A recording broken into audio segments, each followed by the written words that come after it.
Okay, so a couple days ago, I finished Clair Obscur Expedition 33 Teenage Crack.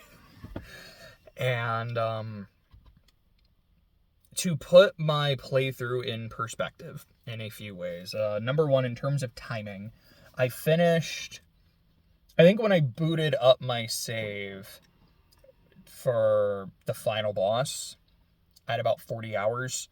So I probably finished around 42-ish hours.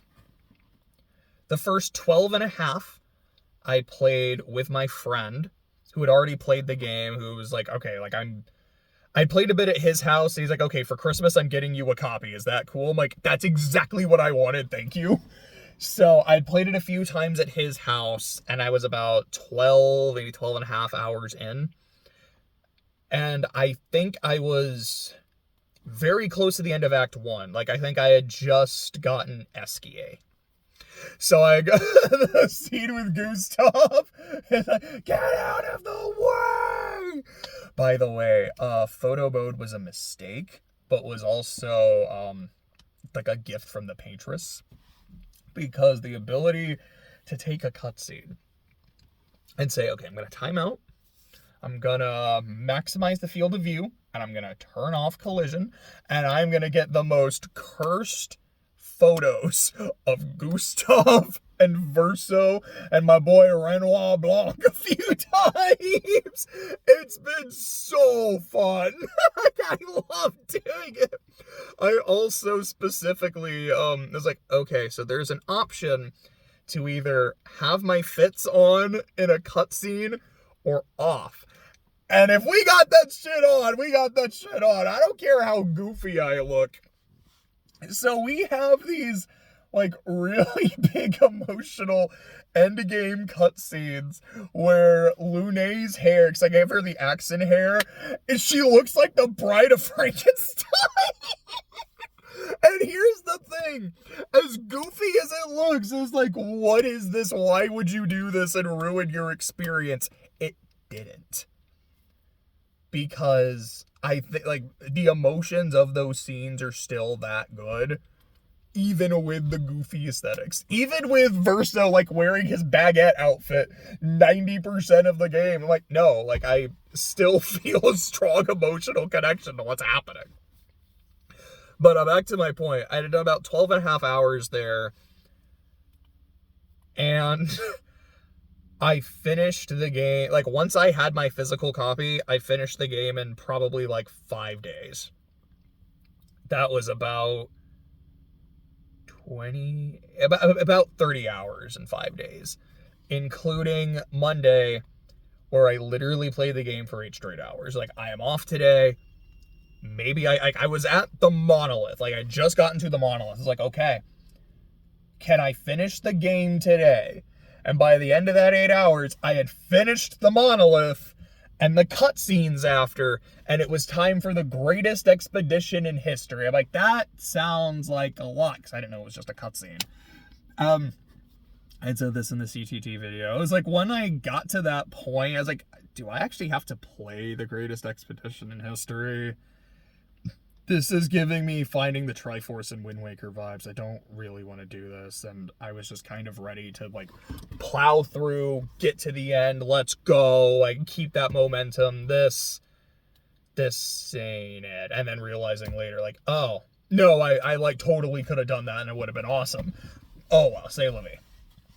But so, like I was trying to say, like, putting my playthrough in perspective from one way, I played a shit ton of this game in a very small amount of time because I had a lot of trouble putting it down. And as goofy as as goofy as my experience was with photo mode and having fits on and cutscenes, it was no less emotional. The gameplay, I think, is really fun because I love customization. It is not the same as, like, playing a Trails game. It's a different kind of customization. Yeah, sorry, I, like, shaved the other day. I'm like, hey, got, like, a hair right on the edge of my mouth. It's a little gross. Anyways, It is a different kind of customization, but it is still fundamentally, here's all your tools. How do you want to build a character? You know, to me, it's definitely feels like more of a materia system, or like, cool, if you master this materia, like, here's the shit it gives you, except it's like one passive instead of a list of spells. Again, different systems, but a little bit similar, with the overall combat being kind of Mario and Luigi-esque, where it's very based on timing, dodging. I don't think parrying is necessarily in Mario and Luigi. Well, I mean, I guess it kind of depends on the move, because sometimes, like, you can hit, like, attacks back, or you can dodge. So it's a combination. I guess in a way it's also like Paper Mario. It's like, all right, do you want to like block the attack, or do you want to parry the attack and super good? I think combat is very fun. There was a large chunk of the game where I'm really bad with directions and my left and right. So I, for a good chunk, was trying to parry by pressing L1. Like, I know parry is R1, and in my brain, I'm hitting R1, but it's not working. I'm like, I don't know why I can't parry. I just can't. Like, I have the timing down. I just can't. And dead ass, I was messing around in photo mode. It's like L1 to slow, and I'm hitting that button, and then it clicked. I was like, wait. It says L1 slows. And I'm hitting a button and it's slowing. Thus, I'm pressing L1. But this is the button I press when I'm trying to parry, which is supposed to be R1.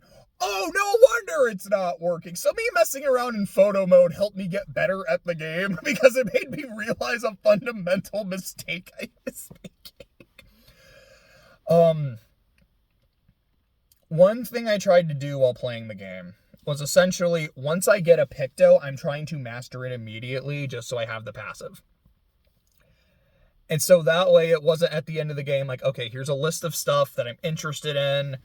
I need to grind these. It was like, okay, I've basically grinded everything, but I just got this. Oh, this is second chance. Like, I need to grind this out a little bit, which won't take super long because you only need 4 fights to do it.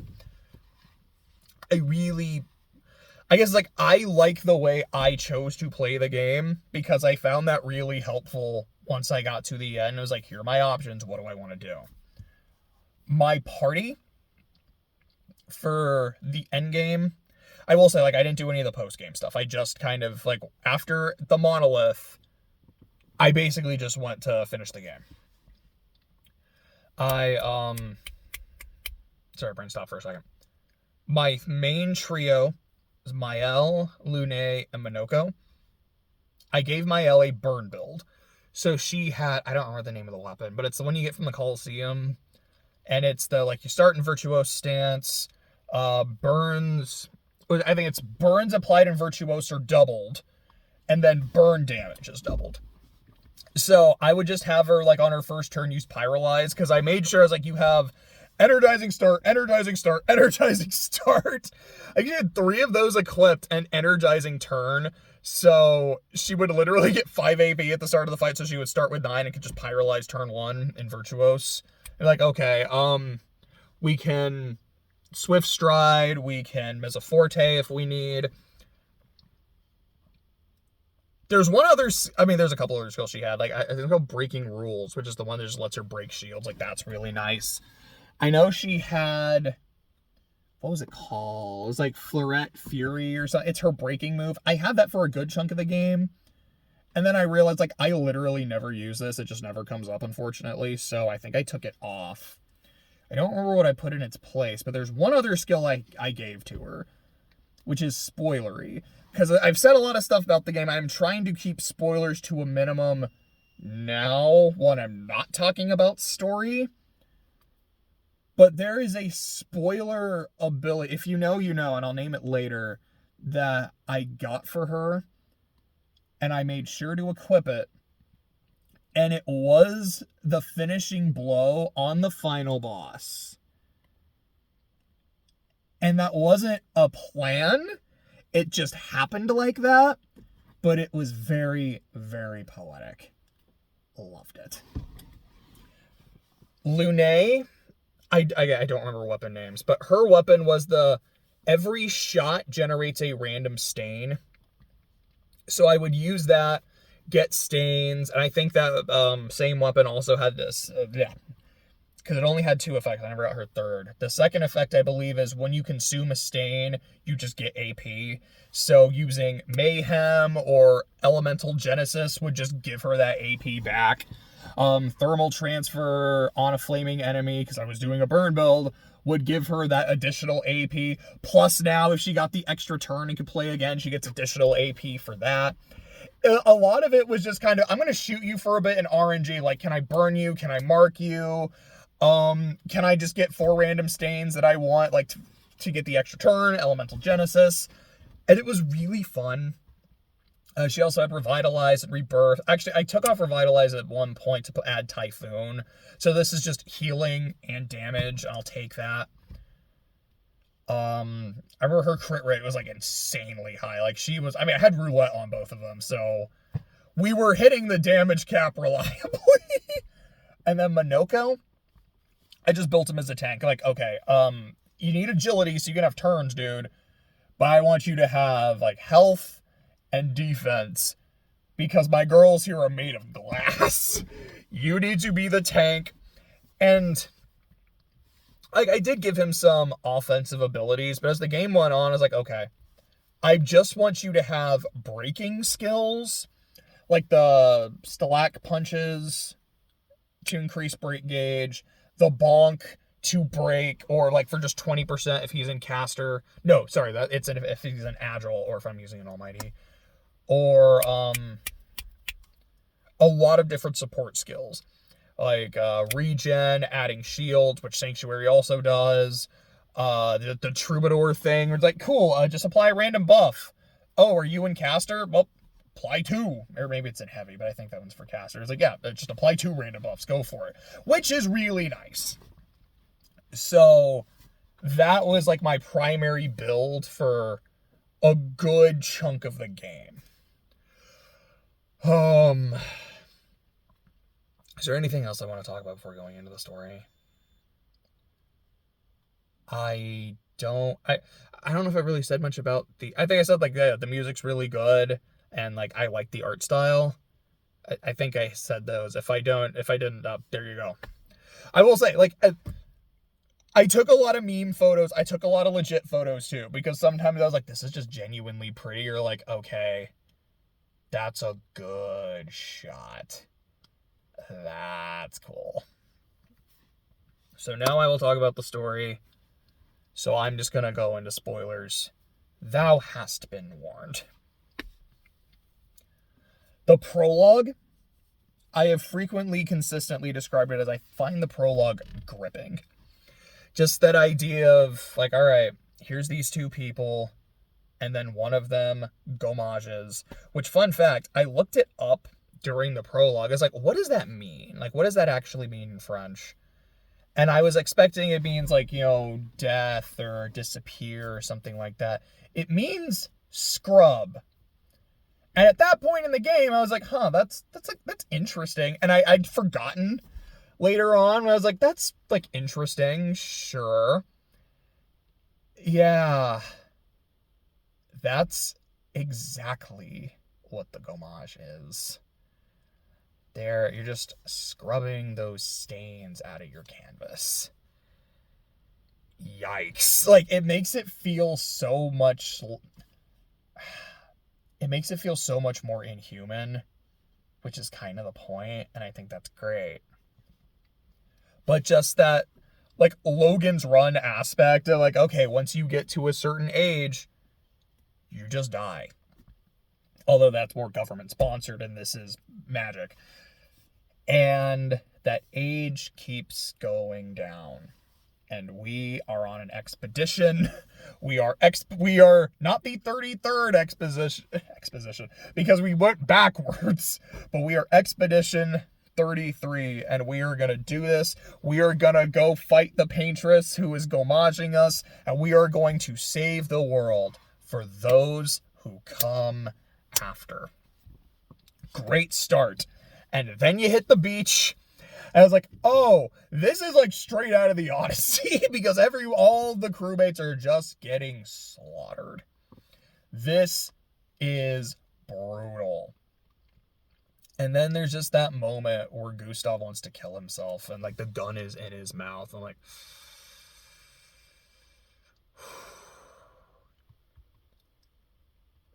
this game is a lot. Like, already, man, this is a lot.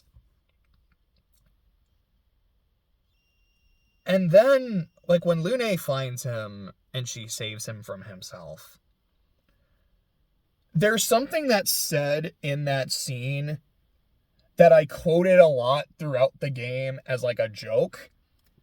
And there's something else that's said in that scene that comes back into play in Verso's ending.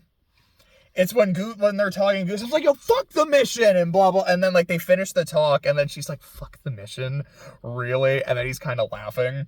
So it became, like, a regular joke, especially if I was playing around with Wyatt, where it was like, fuck the mission! Like, it just kind of get at it. And like I said, like, it was a dumb joke. It was, like, a recurring thing that kind of made me laugh. But what she says to Gustav is something along the lines of, like, as long as one of us is still standing, our fight continues.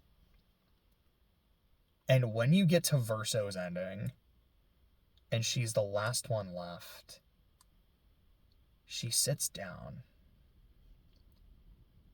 because she knows the fight is over.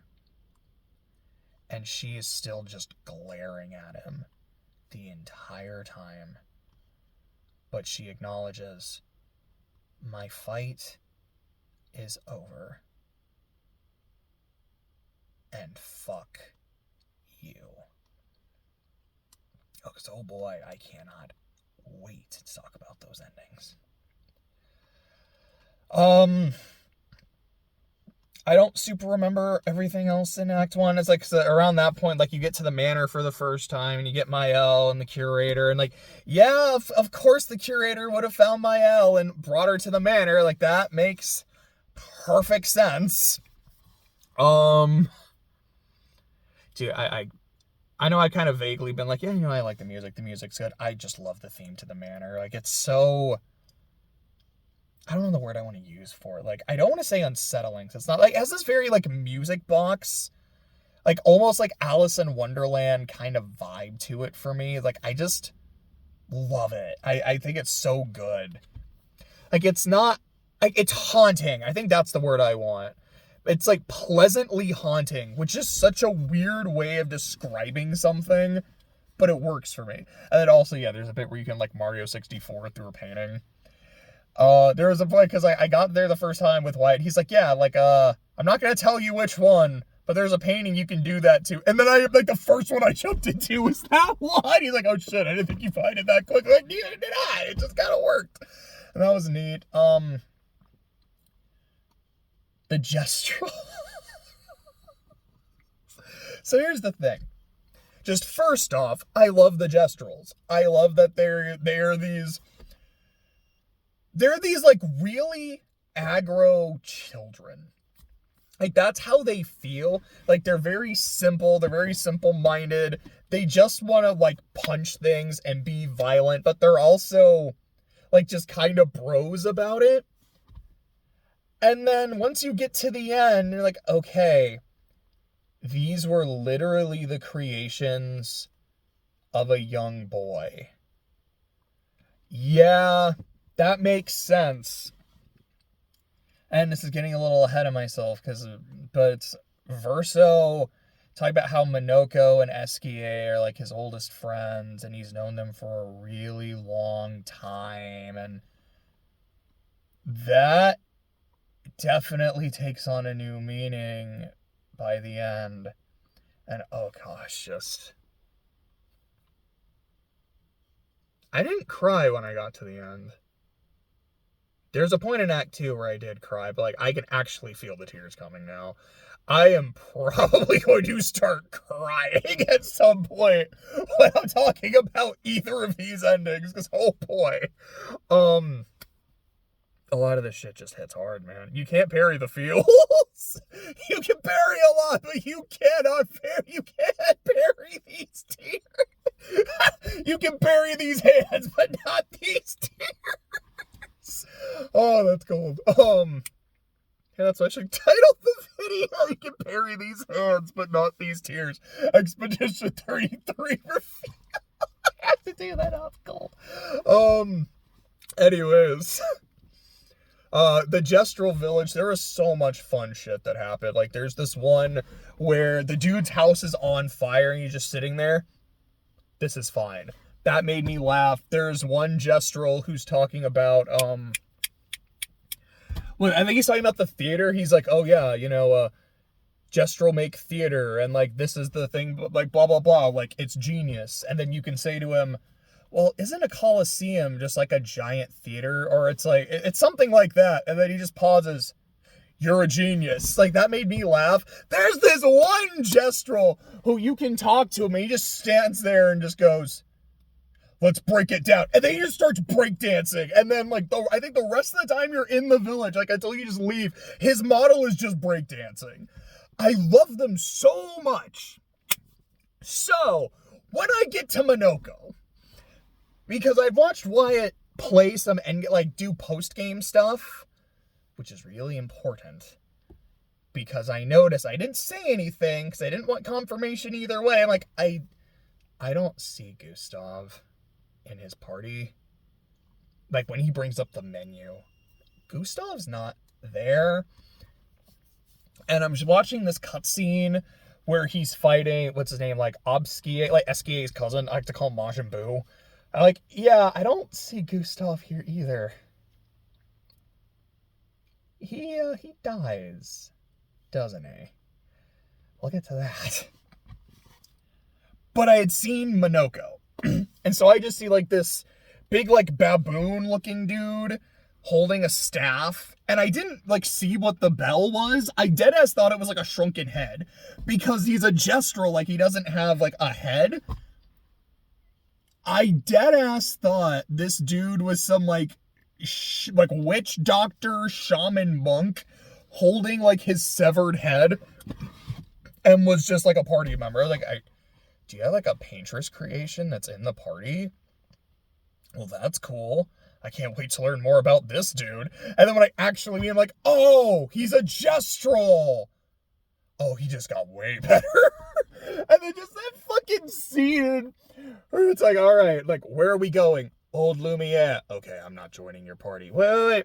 There's going to be some cool fights, though. There are going to be some cool fights, though. There are going to be some really good fights. There are going to be some really good fights. Are you in? Yeah, I'm in. And then Noko, like, you know, it's like, I want to go to the dangerous place because I want to, you know, collect treasure and shit. Like, you know, as a responsible parent, I think that's a great idea. Let's go. Like, dude, every line Minoko has is, like, gold. When he's crying and all the way, like, I'm sorry, I fucked up.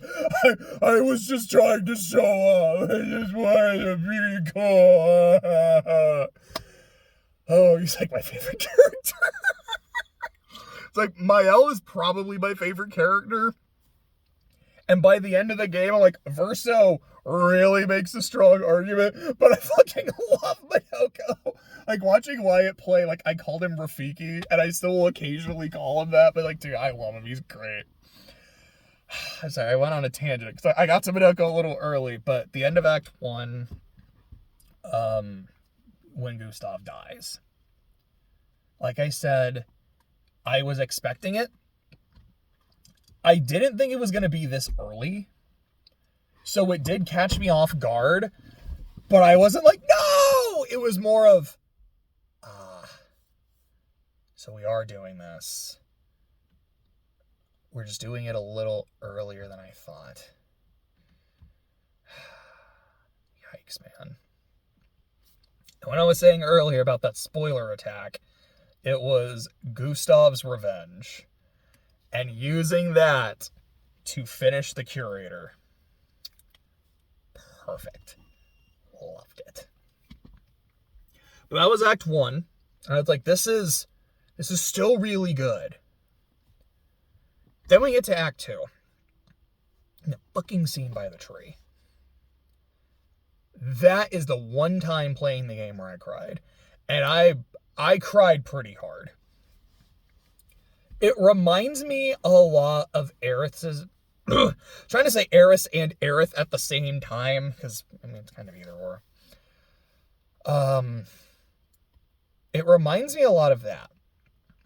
Not just in the sense of, you know, you lost a party member, but I guess it's number one, I love that Gustav doesn't get replaced. Like, yes, Verso uses Gustav's weapons, but he has a very different mechanic and play style, and there are some overlapping skills, but a lot of different ones. So this is still a fundamentally different character. Because for me, one of the things that makes Aerith's death hit so hard, aside from her, like, literally being my favorite character in the game, was no one else plays like her. And because, like, her limits are so useful, you feel that loss the rest of the game. Because something I did, like, anytime I went to camp as Gustav, like, I'm always writing in my journal. I'm always going to write in my journal that feels right for those who come after. So every time after, I'm like, Miles writing in that journal, man. That, So the fact that, like, I was rewarded with a skill and, like, it worked out so perfectly, it was really just the cherry on top. But, the thing that really reminded me of Aerith's death is every character having a different reaction. Because depending on who's in your party in Final Fantasy VII, everyone will, like, react a different way to her dying. And that bit at the fucking tree, where Lune is giving a more, like, professional, cold response of, like, okay, we will continue your mission. We will not let you die in vain for those who come after. We were cool, and I respected you. I am treating this as, like, a professional situation, but I'm still clearly hurt. Then you have CL. It's like, we have been good friends for a very long time. But I've grown accustomed to this. I don't like it. But I've become a lot more accustomed and accepting of death. So she has a more almost kind of happy tone to it. Now, like, I'm glad he's gone, but, like, say hi to Sophie for me. I'll see you soon. Like, regardless of what happens, like, if I'm successful or not, I'll be seeing you. Say hi to her for me. Say hi to my husband. I'll miss you. But, like, don't worry. Everything's gonna be okay. And then you have Mael, who is like, I'm gonna fucking kill him. I'm going to avenge you. I am so tired of losing family. Which, boy, in hindsight, wow, that hits really hard. Or, like, having Verso talk to her about, like, how it feels to lose family. Oh, boy. Like, Clay hasn't played the game yet. And he explicitly was like, I don't want to know spoilers. And, like, I'm going to try to not watch you when you're playing, like, real big story stuff. I am excited to watch him play so I can basically play the game a second time. Because there are going to be moments where it's like, things will happen or someone will say something, and I might just start bawling now that I have context. Where was I? Just Mael's rage and grief. And I just love how all three of them react differently. And then Verso's like, I didn't know you did, but I'm sorry you had to go. Like, I can... And not like, I'm sorry you had to go, but shit had to happen. It's like, I'm sorry for your loss and for their loss. Like, I can see how, like, loved you were by how they grieve for you. It's beautiful. I was crying. I'm crying a little bit now. Like, not quite, but I can feel it coming. And I remember... like, Wyatt had sent me a picture. It was like I don't know if it was like a display specifically, but it was some kind of like, I don't know why my brain is blanking on the term. It was a print. Thank you. I don't know if it was a metal one or a paper one, but it was a print, and it's of that scene by the tree. And I think what I specifically texted him was, "That's beautiful, but ow." Oh man. And that was the moment for me where, because I already liked the game, I was already invested. The moment at the tree is where I really locked in. I was like, okay, I know Trails is coming out really soon. I've been waiting for this game for years. I have to finish this one first, man. I'm in.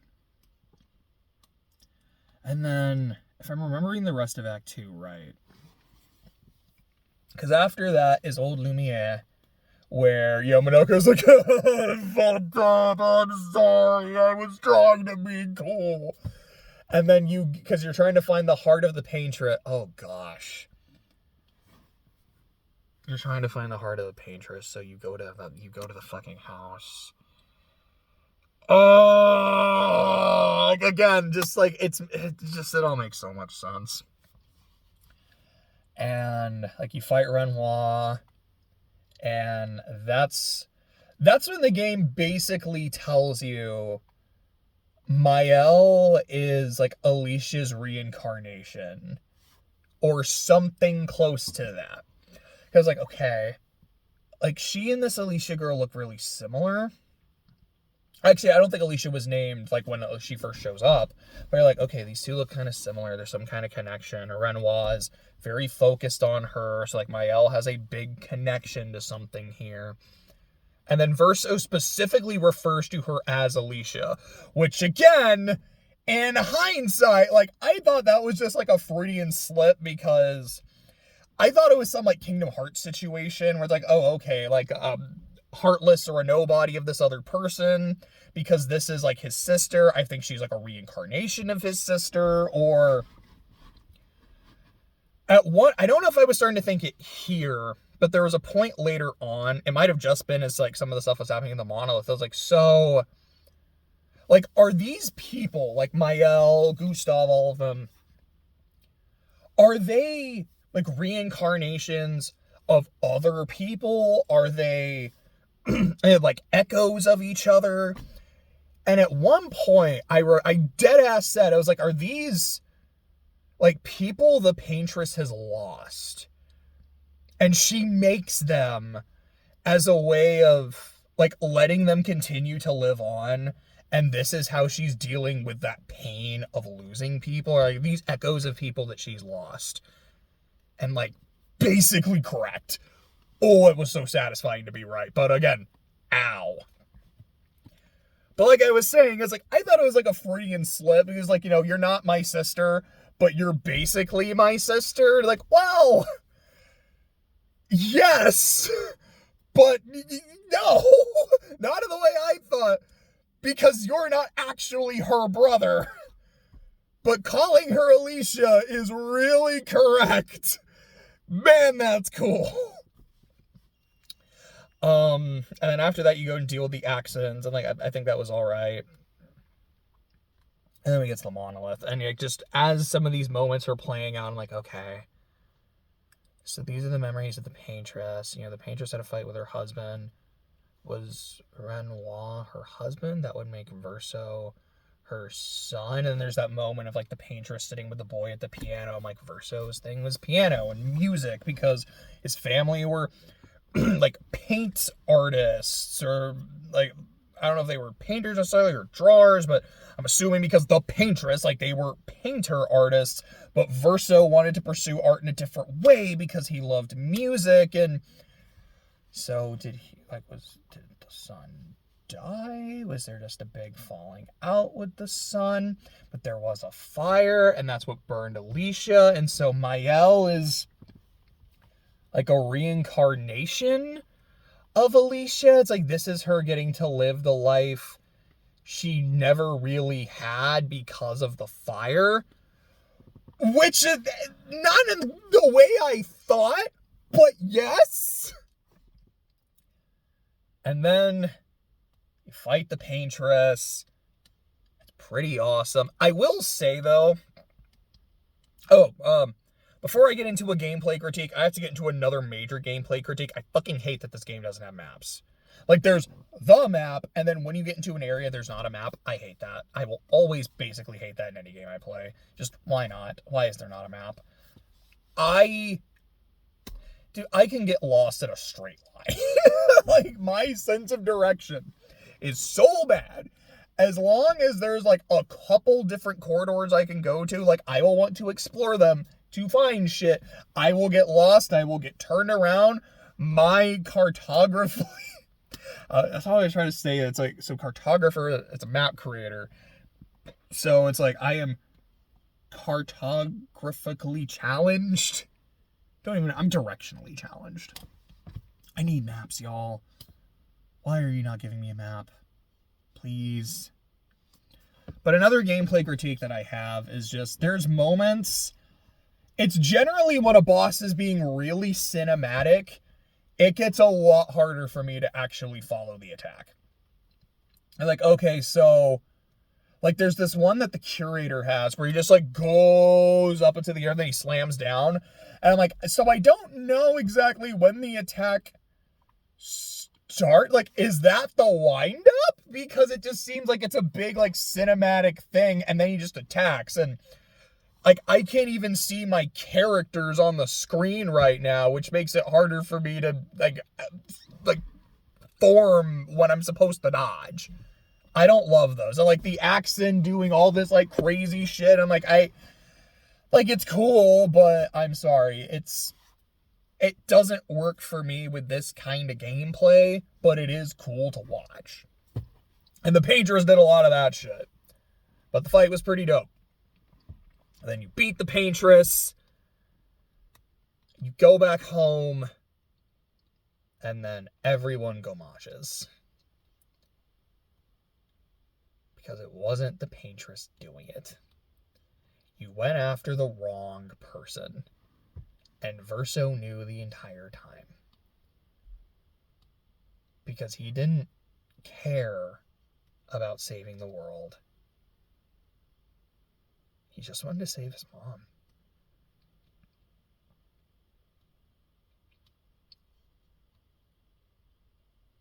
And then you get... This sounds bad. But now you get into the point of the game that I care about. And it sounds bad because it implies I didn't care about anything else I just said in this video. Which is clearly not true. I've been, like, fighting back tears a few times. You can tell I really give a shit. But this point onwards is so fascinating to me. And I'm like, this is just, like, what I want to talk about. So I don't know how much longer this video is going to be. I might get through it relatively quick. So, the full reveal is that, I can't remember the name, the, like, Descendere family? I'm sorry, like, I didn't quite, the Desange family? It's something close to that. The Painters. I don't know what it translates to. I'm just gonna call them the Painters for, like, simplicity. They are a family that has the power to paint something into life. It's like they can paint a canvas and that will be its own world, like its own real, breathing reality. And they have the power to enter their own creations. And not just like, Verso made this, only Verso can go into it. It's like, they can enter any canvas. Or at least any canvas that someone has, like, brought to life. I don't know if they could go into the Mona Lisa or, like, the Starry Night. But they can do this. And you have... what was the mother's name? Was it, like, Altine? I think so, but that might be because I was playing Trails and there's Altina. But it was something close to that. I want to say Altine was mom, Renoir is the father, and there's 3 children, Verso the son, Clea the daughter, and then Alicia the other daughter. And Verso painted the world of Expedition 33 when he was a boy, but then he stopped painting because music was his passion, which did lead to some like arguments and frustrations with his family. Then there was a fire, and Verso died in the fire, and his little sister Alicia was burned badly. I don't know what started the fire. I don't think they said, or if they did, I didn't catch it. I think a couple times they, like, Alicia's blamed for it. Or it's like she's blamed for Verso dying. Because I think Clea brings that up. So I think that's because Verso saved her. But I don't know if it's because Alicia started the fire. I don't know if, like, Verso started the fire. Like, he was burning his paintings or something. Like, I don't know if he was trying to commit suicide because he didn't want to be forced into one for kind of art. Like, I'm not super sure, but there was a fire. Alicia was badly burned. Verso died, and losing him broke the family. And the mother, who I'll just be referring to as the paintress, was so taken by grief that she went into her son's world and painted a version of him so she could have her son again. And when a painter paints a canvas, they leave a piece of themselves in there. It's just like, I guess I'm going to go and talk about this now. To me, this entire game is a metaphor for creation and how it feels to create a work of art and what it means for that art to be interpreted by someone. And I guess on the one hand, it's like it's about how an artist creates and also how an audience receives and interprets that piece of art. Because there's a moment that really stuck out to me. And it was a journal. You find it in the manor. I think it was in the greenhouse, where someone is talking. It's not said who, but it's very clearly Renoir. By the way, Andy Serkis. Like, the performances throughout the game are great, but like, dude, Andy Serkis is such a fucking good actor, man.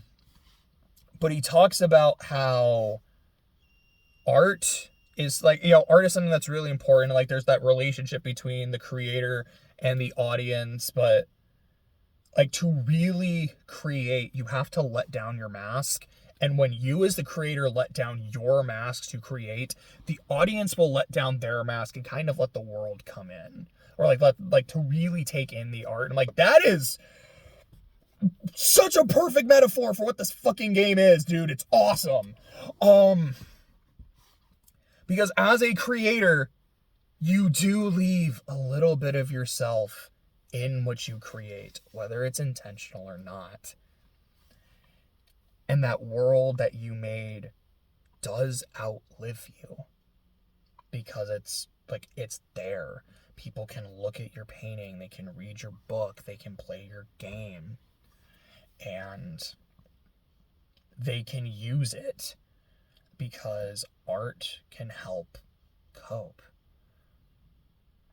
People can watch a show and really identify with the characters, really identify with the themes, and maybe there's parts of it that they take with them. Or the same thing with a book or with a game, etc., etc. And the paintress was clinging to that piece of her son that was in his work. And she made her own fake family in this world so that she could still have her cake and eat it too. It's like, I can have my son again, but I can also have my family. And Renoir is there to bring her out of it, because he knows how dangerous it is to lose yourself in a work of art. It's like, look, You can enjoy art, you can enjoy a story, you can enjoy a piece of media, but don't let it consume you. Like, keep your own identity. And this is becoming an unhealthy coping mechanism. I need to get her out. And their conflict is, he's like, okay, like if I can't get you out, then I'll just kind of get rid of everything, so you have basically no reason to stay. And that's what the gommage is. That's what the scrubbing is. He is just scrubbing out Verso's creations. He is scrubbing out, like, his son's work and that last bit of his son's soul. Not because he wants to, but because, like, I've already lost my son. I won't lose my wife, too. And, like, the paintress doing the whole thing with, like, the numbers going down is a warning. Just kind of letting everyone know, like, I'm losing this fight. This is kind of what's going on. And they misinterpret it as, she's the one killing us. She's the one tolling the bell. Let's go kick her ass. Which, by the way, I gotta bring up Expedition 60 real quick, because you can read their journal at the end of the game where they're like, okay, so you know what our philosophy is? There is no better weapon than the human body. We are in peak pinnacle condition. The naked exposition. I keep saying exposition. The naked expedition. We will get to the paintress. And they did. They got to the paintress, talked to her, and realized, oh, dog, we're completely wrong about this. She's cool as hell. It's that guy who's the problem.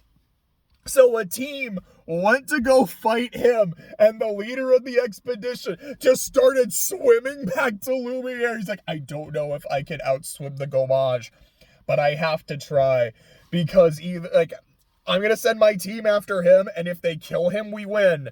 If they lose, we're all fucked. But if I can make it back, I can at least let everyone know, don't go after the paintress. She's not the problem. And you find that journal in the middle of the ocean because he didn't make it. Oh, I love that. I love everything about that. It's great. So, getting back on track. I should have brought a thing of water. Oh, I'm like thirsty. It's getting warm. So,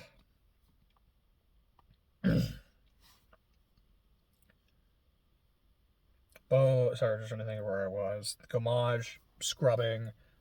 I am trying to save my wife. So, the two remaining sisters, Clair does not go into the painting, but she is influencing it. I believe they had said that she made the Neverons. I think there was a line about that. So I'm just gonna assume that was the case. She doesn't go in. There is a version of her in that world, because, the paintress made her family, but I didn't really see her. I think she's like a optional side boss you can do. I just didn't do it. Alicia enters the painting world, and Clair basically tells her, this is a dumb idea, and I don't think you should, but I don't know, maybe you can do something useful, fuck it.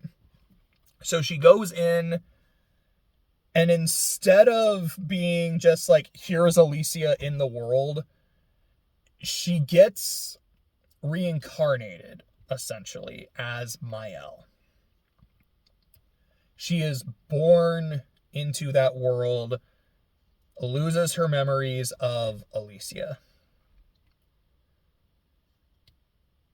And from the perspective of, like, this is just what the story is, it's, like, cool, and I like it. And I like that idea for you. She's like, I'm really torn between two worlds, because, like, this is my family, but these people are my family too. And as Alicia, my face is burned. I can't talk. Like, I feel like I've lost my life. I have nothing to live for. I have nothing to do. But here, as Mael, like, I am this different person. I feel stronger. Here, I want to live. And from that perspective of this is what the game is actually about, this is her self-insert character. And, like, I know that sounds just kind of like a joke, but, like, genuinely, this is what it is. This is the audience member getting into a piece of art and getting really into it and losing themselves in it to the point where they basically start making self-insert fan fiction and believing it to be reality. And that's their coping mechanism, where these fictional characters are so real to them and so important to them. It's, this is my family, and I am choosing this over my actual life. And once you get to the ending, where it's like you defeat the curator, which also, gosh, just what a moment, which is him saying to Alicia, for all intents and purposes, I don't trust you. Because you've seen what this, like, being in this world has done to your mother. The way she has lost herself. If you stay here, the same will happen to you. I have to destroy Verso's canvas. I don't want to. Don't for a second think I want to destroy the last remnants of my son. But I've already lost Verso. I can save her, and I can still save you. Even if you hate me, at least you'll be alive to do so. And so you fight him, and you defeat him, and Alicia essentially tells him, like, Papa, like, I understand your concern, but I'm not going to lose myself here. This world, like, Verso's world should still exist for the sake of him and his soul, and also just for the sake of the people here. I do want to be here because it helps me, but I'm not going to lose myself. I'm going to be okay. And I just love him saying to her, like, I'll leave the light on for you. But then Mael and Verso talk. And he immediately calls her out on her bullshit. He's like, I don't believe you for a second, sis. You don't plan to go back home. Like, I've done all of this to save Mom from being here and losing herself in a fake world. I'm not letting you do the same. This place needs to go. I need to go. For my family's sake. And also, I'm immortal. And I just want rest. I'm so tired.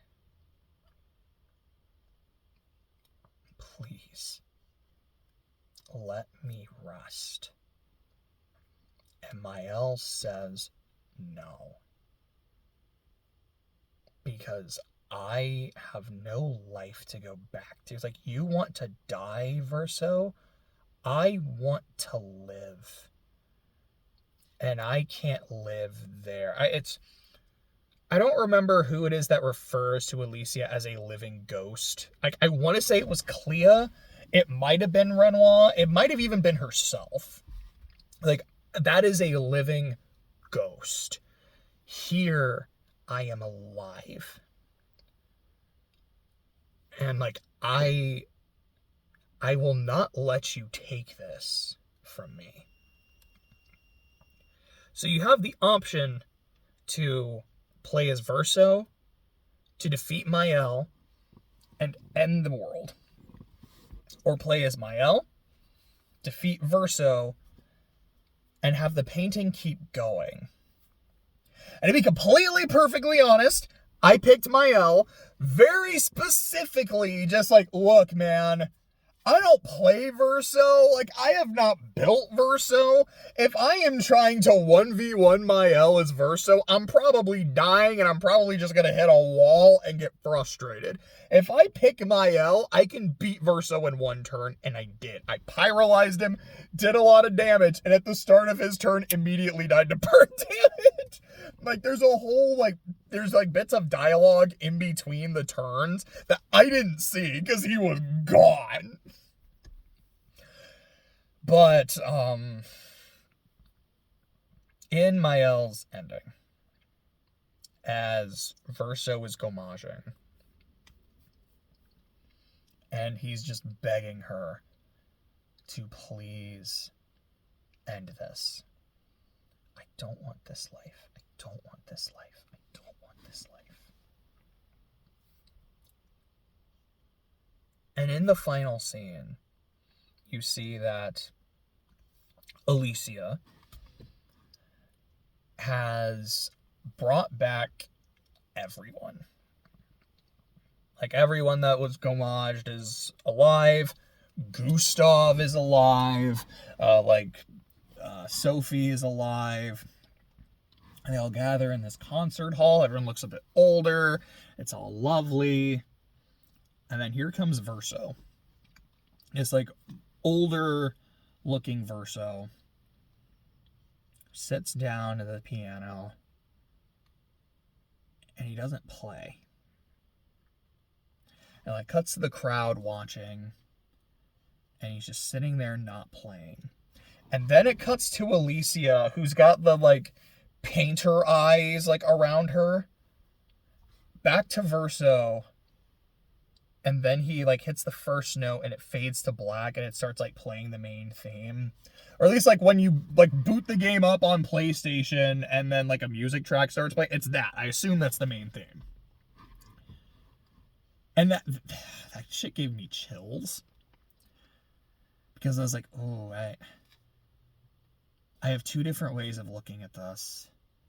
Actually, let me put it like this. There was a way I interpreted it, and then I saw it again, and I had a different interpretation. Because the first time I saw it, I thought of it as Verso is hesitating, and when it cuts back to Alicia, it's like, this is how he sees her.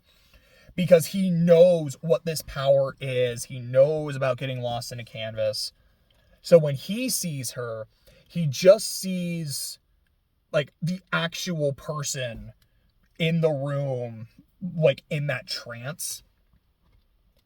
And is just like thinking to himself, like, my sister is gone. Like, she's lost herself in this world. And there's nothing I can do about it. I can't save her. And he resigns himself to playing. And I really like that. Like, I love just how haunting that is. Like, how deeply sad that is. Because what I love about the Alicia ending is it is this happy ending. Like, everyone's fine. Everyone's alive. We're at a nice opera house. Verso's gonna play for us. Yeah. But that's what masks how deeply haunting and, like, tragic it is. But watching it again, I went, okay, it might be cutting to her to be like, this is how Verso sees her. It might be cutting to her using her painting ability to force Verso to play. Kind of like what I was saying earlier about, like, this is my self-insert fan fiction. And I don't care if this is out of character for you. You're doing what I want you to do. And then he does. Which is far more unsettling and far more haunting. I'm like, oh. oh, I don't like that ending. I love that ending. And it's like, oh man, yickety yikes. What's the other ending? The other ending is Verso defeats Alicia. So she gomages and is like, yeah, like has to go back home essentially because her avatar is dead. Her self-insert died. And then he basically like erases that part of his soul that was still painting the world. It is, to me, it's like, this is an author ending a series and just saying like, I'm done with this. I am walking away. I want nothing more to do with it. And just kind of letting the series, like letting the work die. It still exists, which we'll get to in a second. It's like, my role in this is done. I am no longer creating it. And seeing how his creations respond to that. Like that, like I was saying earlier, I was almost crying. Like he just hugs Minoko and SKA. And he's like, I'm going to miss you guys so much. And they just hug him. And it's beautiful. And then they gomage. And then as CL is gomaging, and she approaches him, and I think it's he extends her hand and then she extends hers, or maybe it's the other way around, but it's essentially her being like, I don't have to like your decision, but I understand. Because it's something that's kind of talked about a little bit, is I believe CL had attempted suicide before. Like the way it sounded to me is that she had tried to drown herself, but someone saved her. So she's like, I understand that feeling.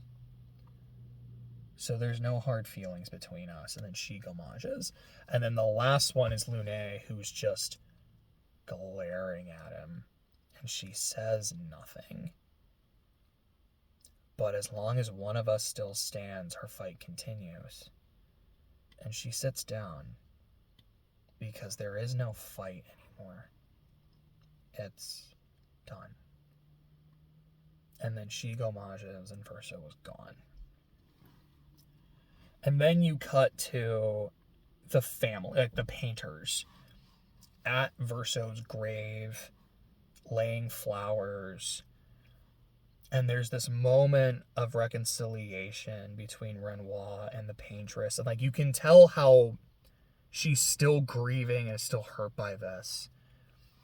But, you know, they're able to come together, and there's like hope that there is healing here.